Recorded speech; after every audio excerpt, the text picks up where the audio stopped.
Quick reading for February the 5th to February the 6th, Leo. We have the Fool card, the King of Swords, and the Star.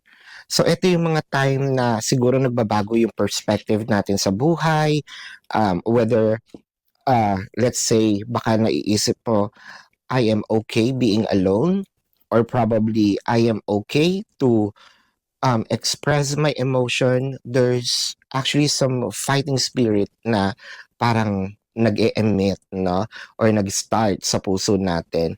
Whatever it is, whether pursuing a relationship or disconnecting, like literally cutting the person off, whatever the decision is, it felt like a win situation. And, parang makakakita tayo ng bagong pagtutuunan ng pansin. It may be a new person, it may be a new hobby, it may be pagkakakitaan, no? Or a combinations of whatever it is. Napakaganda din naman. Kumbaga, merong sinaradong pinto, may nagbubukas naman na bintana. So this is your quick reading for Leo, February the 5th to February the 6th. My name is Daphne, but spirit